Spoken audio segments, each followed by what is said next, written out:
Assalamualaikum warahmatullahi wabarakatuh.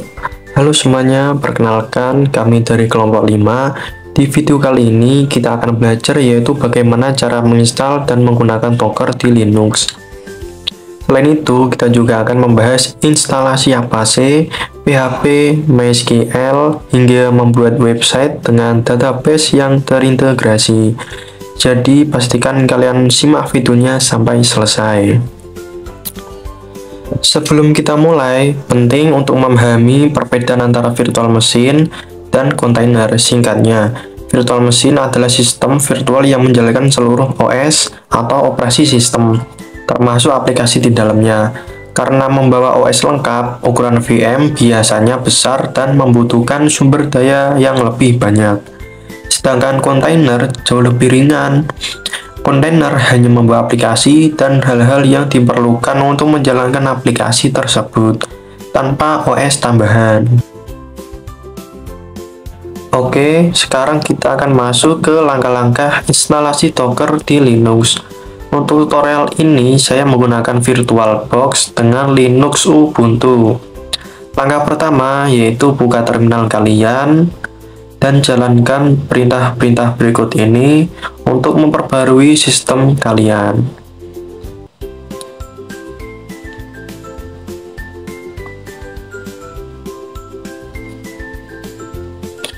Kita buka terminal lalu kita ketikkan Docker version. Nah, di sini saya sudah menginstal Docker versi 26.1.3.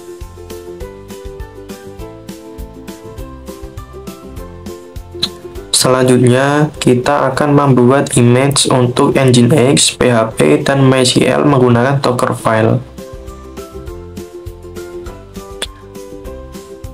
Langkah yang pertama yaitu buat folder. Kita buat folder baru, terus beri nama proyek Docker.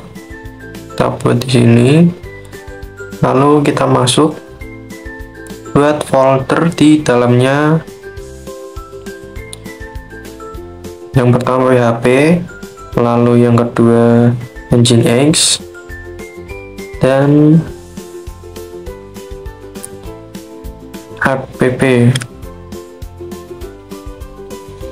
Setelah membuat 3 folder tersebut, kita masuk ke aplikasi VS Code dengan mengarahkan ke folder tersebut, lalu masuk ke Nginx dan membuat Dockerfile. Kita ketikkan perintah berikut.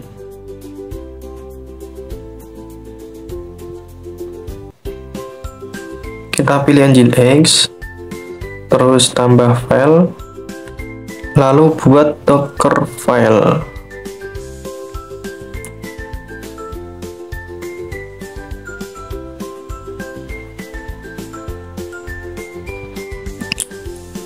Lalu kita kasih coding pada Dockerfile berisi Nginx untuk membuat image Nginx dengan versi berikut. Kita salin, lalu masuk kembali ke VS Code.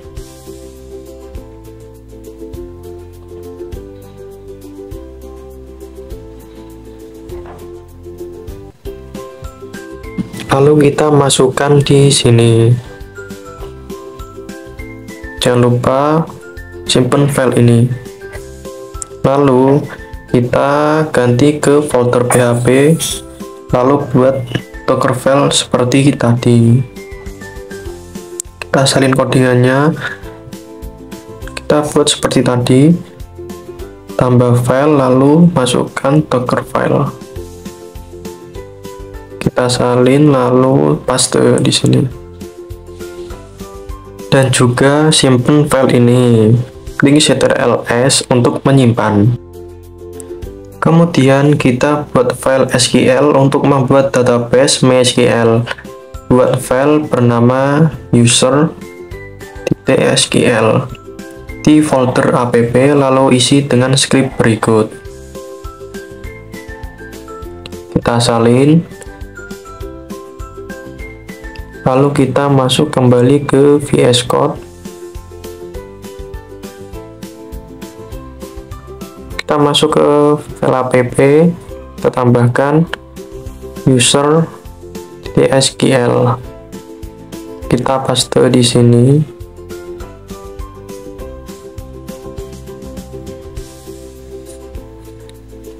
Lalu kita harus membuild up Dockerfile, Nginx, dan PHP. Dengan cara kita build up Nginx terlebih dahulu, lalu masuk ke folder Nginx, terus buka terminal dan masukkan kode berikut. Kita salin. Kita buka terminal lagi. Setelah semua file siap, kita bisa membangun image Docker untuk masing-masing service. Jalankan perintah berikut untuk Nginx.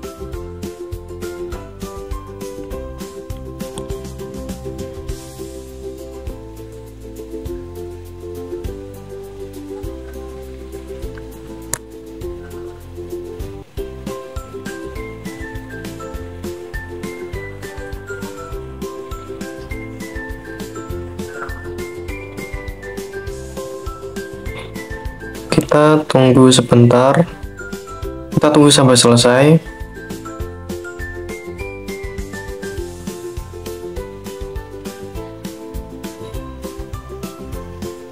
Nah, kita masukkan kembali Docker image. Nah, di sini belum ada, lalu kita buat image terlebih dahulu.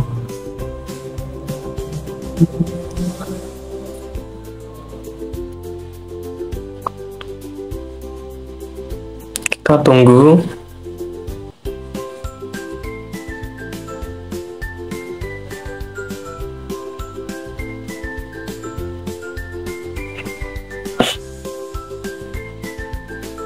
Setelah selesai, kita cek kembali Docker image. Nah, di sini sudah terbuat Docker image-nya. Lalu kita buat juga untuk image PHP.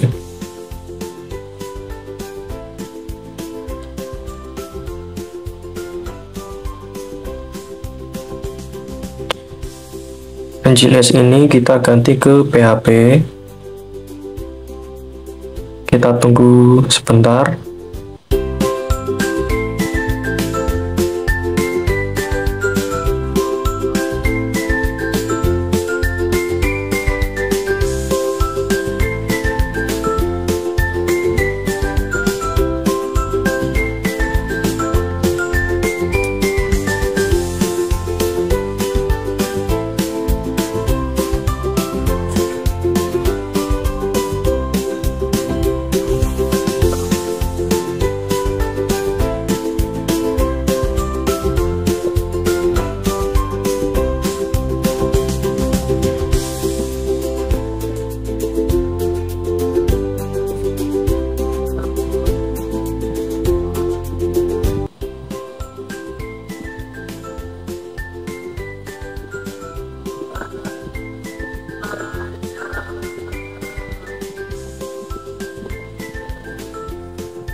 Nah, setelah selesai kita kembali cek Docker image.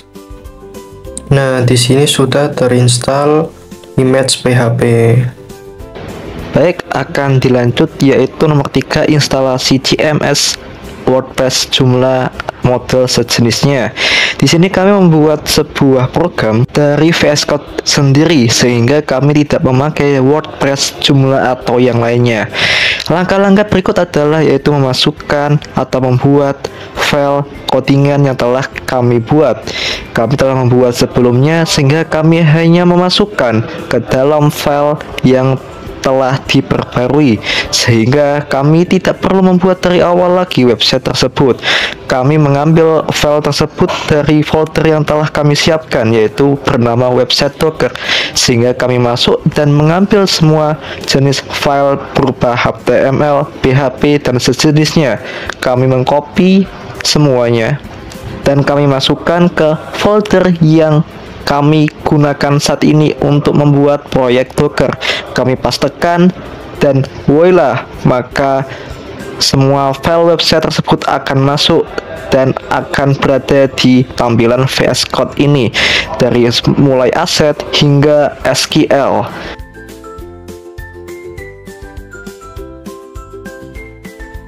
Baik, akan dilanjutkan yaitu dengan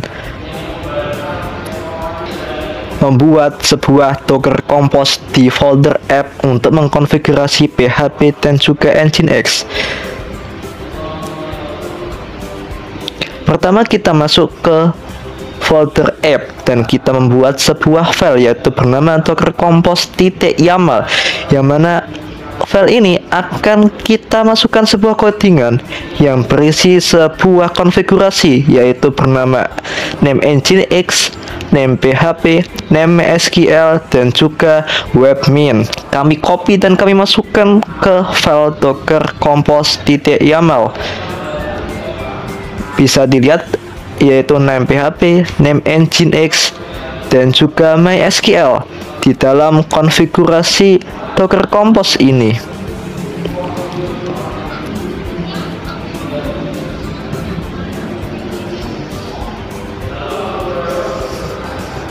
Langkah selanjutnya adalah membuild sebuah Docker Compose yang telah dibuat, yaitu berupa Docker Compose app build main d.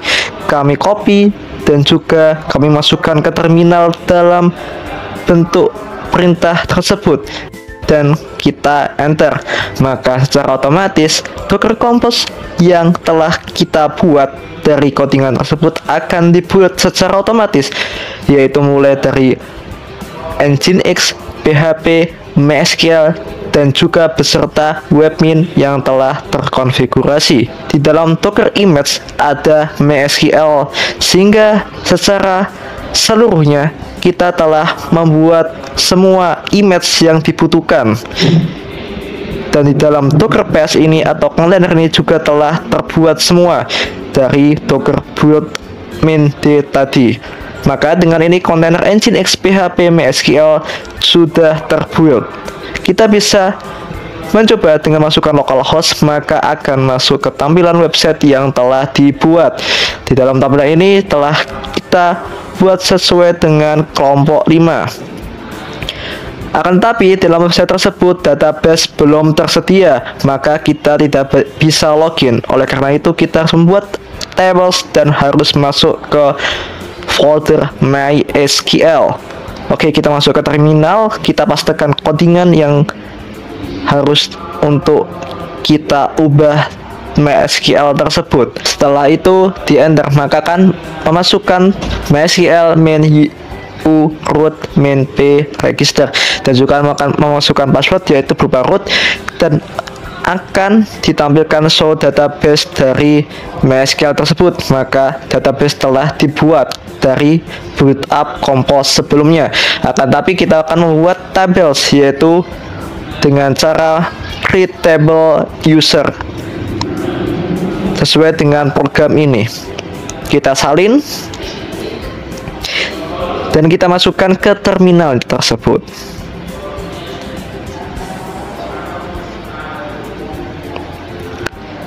Lalu kita tekan enter.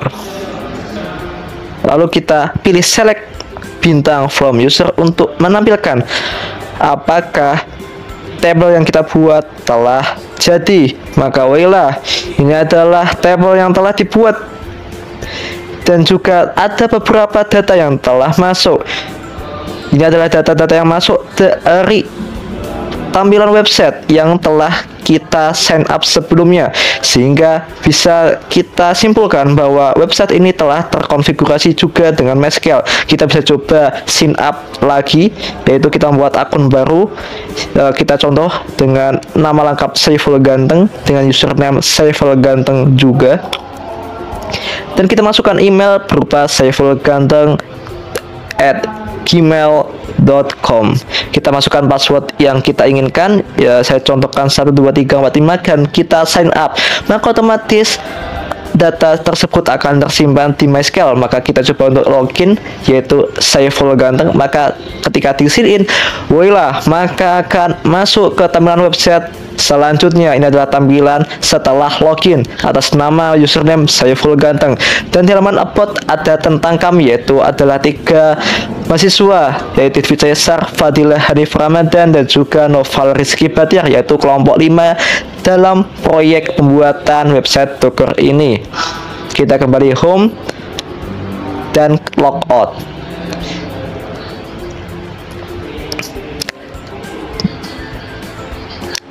Dan untuk nomor 4, yaitu instalasi Webmin dan instalasi serta konfigurasi DNS pin 9, yaitu dengan cara kita mengecek dari Webmin server nama kontainer tersebut, yaitu bernama Webmin server. Karena Webmin server telah dibuat di dalam Compose, Docker Compose, maka kita hanya tinggal masuk dan menginstal di dalamnya. Kita copy dan kita masuk terlebih dahulu di dalam Webmin server.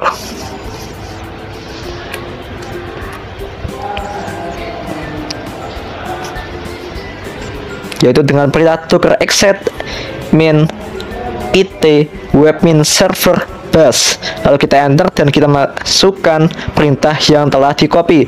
Lalu kita enter, maka akan otomatis Webmin akan mengunduh dan kita tunggu sampai proses selesai. Bisa ditunggu karena menginstal Webmin cukup memakan waktu yang lama.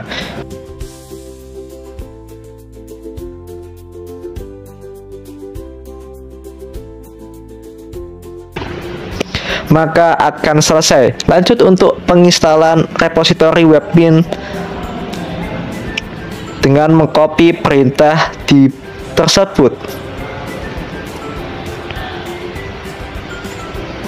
Kita salin dan kita masuk kembali ke terminal dan kita pastekan. Maka secara otomatis repositori tersebut akan berjalan secara otomatis. Lanjut dalam menginstal Webmin itu sendiri, yaitu dengan perintah apt-get install -y Webmin. Kita salin dan kita masuk kembali ke terminal dan kita pastekan. Secara kita enter dan akan mengunduh secara otomatis.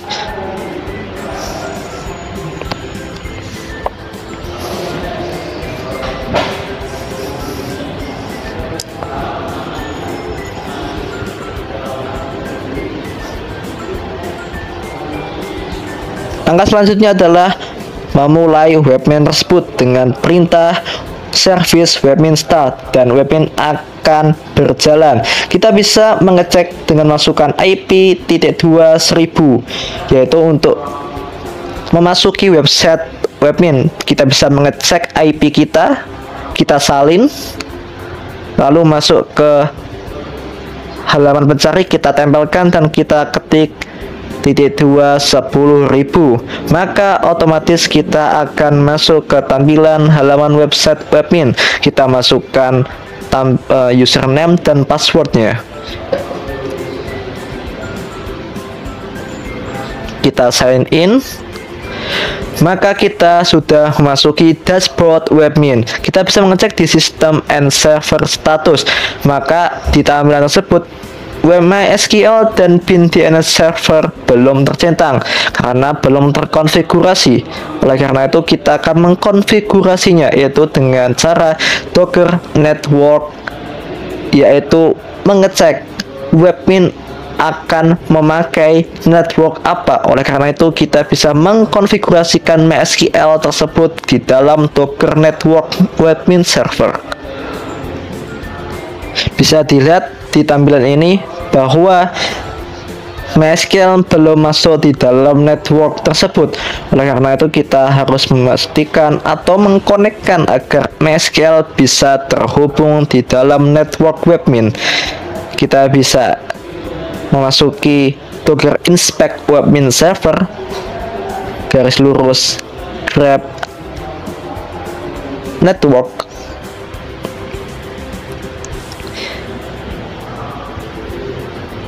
Dan voila, network tersebut bernama app default. Kita bisa masuk di dalam network dan bisa dilihat bahwa sudah terdapat app web 1 dan webmin server. Oleh karena itu, untuk selanjutnya adalah kita menghubungkan MySQL ke dalam Docker network tersebut dengan perintah docker network connect app default dan juga kontainer MySQL tersebut, yaitu app MySQL main 1. Kita enter,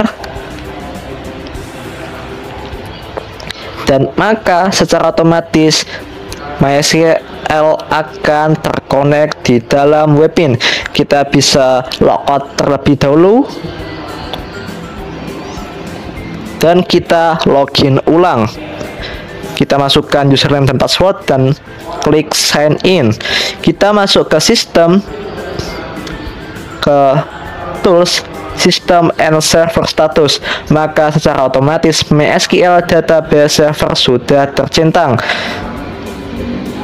Dan selanjutnya kita akan menginstal bin 9, yaitu dengan perintah docker pull internet system consortium bin 9. Kita bisa masuk kembali ke terminal dan kita bisa mempastekan ke dalam terminal tersebut. Kita klik paste dan klik enter, maka secara otomatis bin 9 akan terunduh. Kita bisa menunggu hingga selesai. Setelah bin 9 selesai, kita bisa mengeran, yaitu dengan perintah docker run. Kita masuk kembali ke terminal dan kita pastekan dan kita tunggu. Maka setelah ini kita bisa kembali masuk ke website webmin.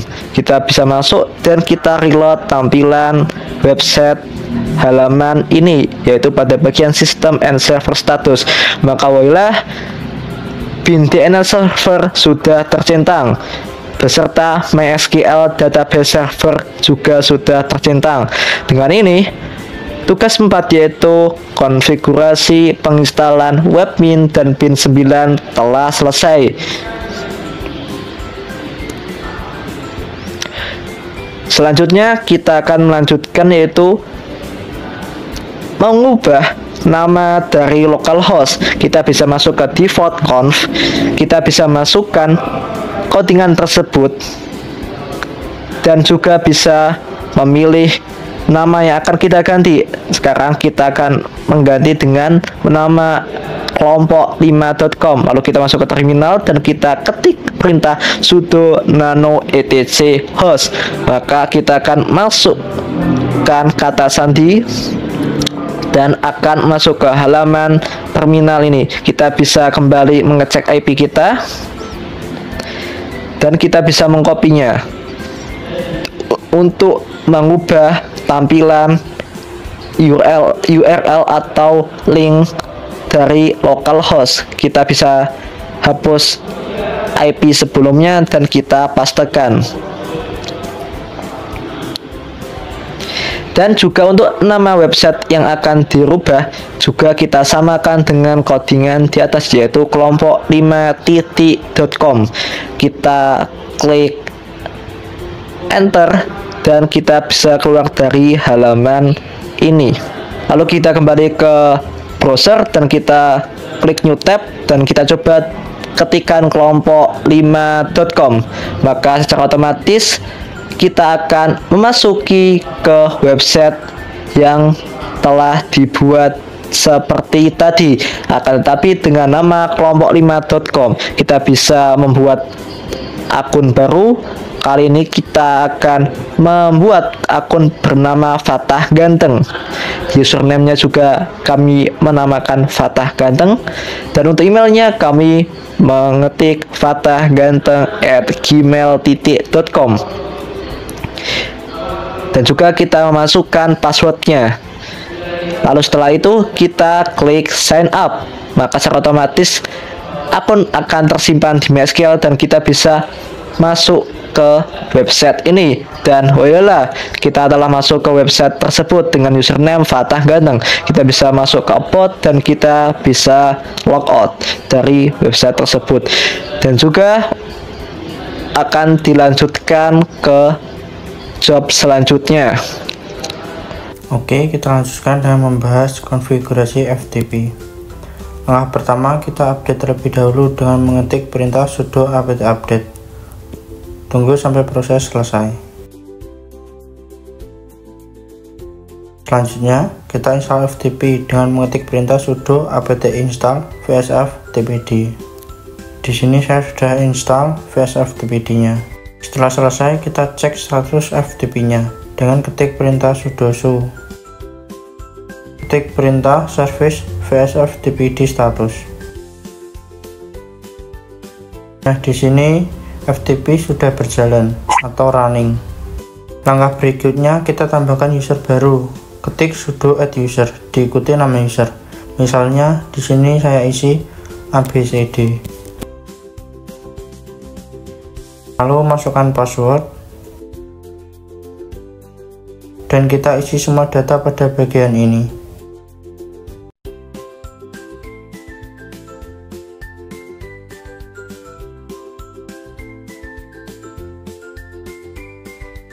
Setelah penambahan user baru berhasil, kita lanjutkan ke langkah berikutnya. Kita buat folder baru bernama FTP. Ketik perintah sudo mkdir/home/abcd/ftp. Lalu kita di sini cek dengan cara ls/home/abcd. Nah, di sini folder FTP sudah ada. Kita ketikkan perintah sudo con no body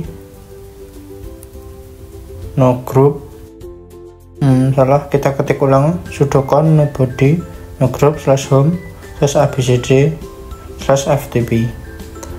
Lalu kita masukkan seperti tadi.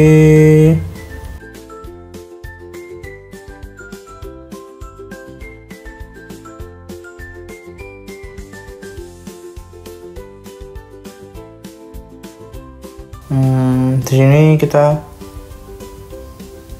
salah memasukkan, kita ganti yang tadi kon menjadi chmod.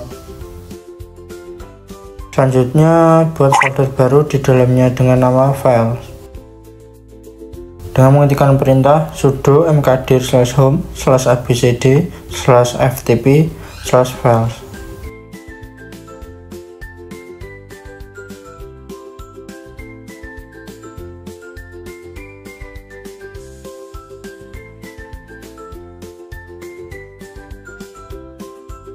Di sini kita harus merubah nama konfigurasi dari vsf-tpd.conf menjadi vsf-tpd.conf.bug dengan perintah berikut.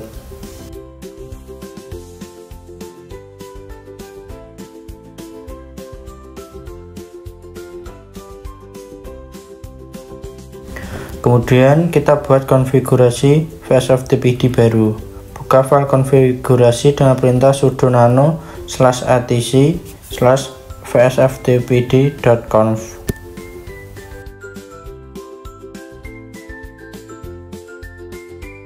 Lalu kita isi. Di sini saya langsung kopas aja agar lebih cepat.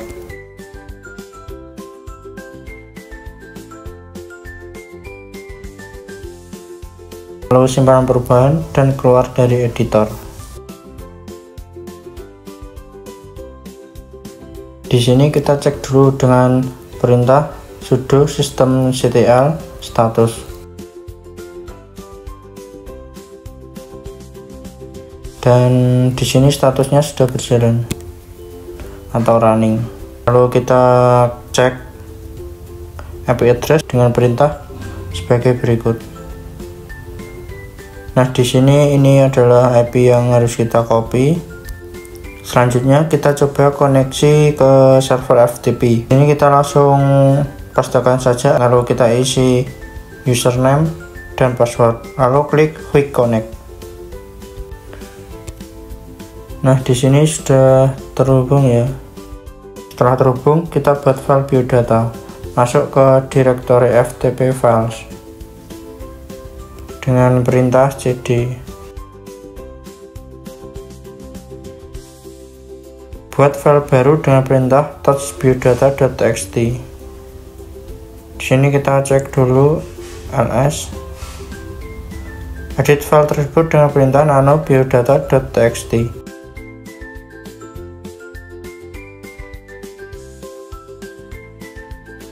Jika data bebas, lalu simpan.